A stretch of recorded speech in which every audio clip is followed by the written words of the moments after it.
Here's a shocking stat: 73% of Americans die with debt, including an average card balance of $6,365. What happens to that debt when you pass away? In this video, we'll cover how it impacts your loved ones and what you can do about it to prevent it. And honestly, if you guys have a loved one, what you guys got to do.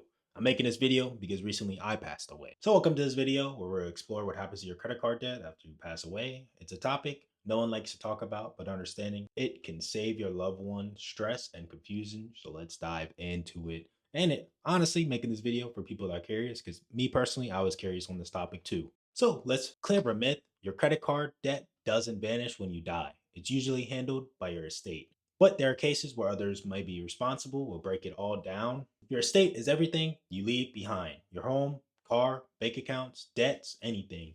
And executor uses these assets to settle debts during probate. But credit card debt is often last in line because it is unsecured, meaning no collateral backs it. So basically, just all your assets you own at debt.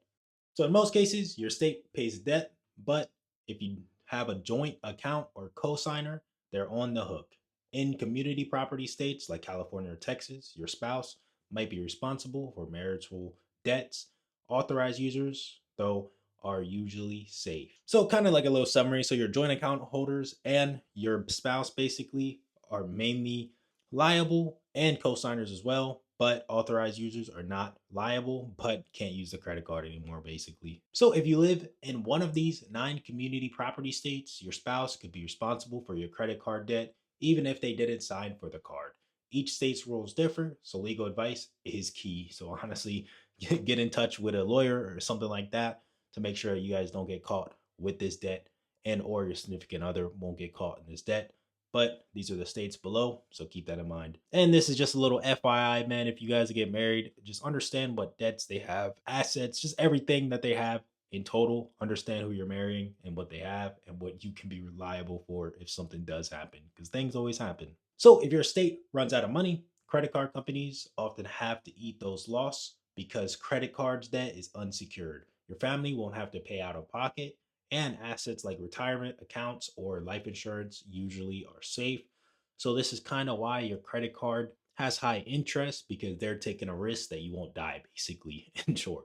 So all the interest that you overpay, you're probably paying for somebody's death basically, because it's unsecured unless they had like a joint person with that credit card. But normally you can get a credit card without having somebody, sign with you basically to say. So if you're handling a loved one's estate, act fast. Stop using their cards, notify their credit card companies, and freeze their credit to prevent identity theft.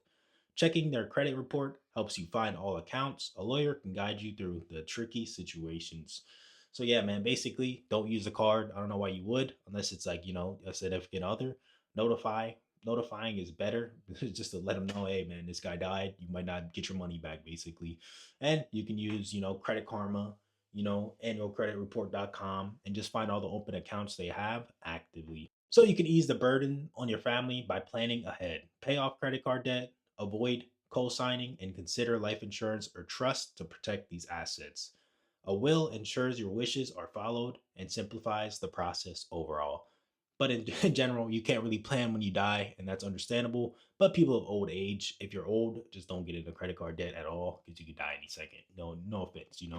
But with that being said, mainly just paying off everything that you have to owe and stuff like that, and just staying up to date with your bills. I mean, it helps you live a better life anyway. So let's bust some myths. So death isn't automatically forgiven. It's paid by the estate. Your family doesn't inherit it unless you're joint holders or specific states. Authorized users are off the hook as well. And debt collectors can't bully survivors thanks to the federal law in general. So that's just some of the myths and the facts that honestly you guys should pay attention to. So this is one that I was honestly curious with, and I didn't know I could find it. But what happens to the rewards and points? So those hard-earned credit card rewards, their fate really depends on the issuer. Some let your estate claim it, others wipe them out. Check with your card company and use those points while you're alive. Okay, that's kind of messed up. But and make sure they don't go to waste basically, because honestly, imagine you're like saving up points, you got like a million points on the Amex, and then you die. Nobody can use that. So honestly, keep that in mind, but just check your policy overall, especially with a card that you're using. I do recommend using a card that, benefits you the most. So if you get like more cash back for groceries and you go grocery shopping more, or more cash back with traveling, honestly, just use that card in general. But honestly, man, just make sure you guys use your points. I mean, you don't really have to save them anyway. You can always use them. But call to action. So please don't leave your loved ones guessing. Review your credit card debt, make a will, and talk to your family about your plans. A financial planner or attorney can help you create a legacy that protects those that care about you and that you care about. Key takeaway though, credit card debt doesn't just disappear. Debt is typically paid by your estate, not your family. Exceptions exist, joint owners, community property states, and stuff like that. Proper steps can protect your loved ones from complications. And if you guys are wondering, let's say, I don't know how you got this, but let's say you have $50,000 in credit card debt and you have no other asset but your house, they can take the house from your loved ones unless your loved ones can pay for it. So keep that in mind overall. That might be a question that people had because I personally had that one too. Just didn't really include it in the slides. With that being said, man, we got Discord, join while it's still free.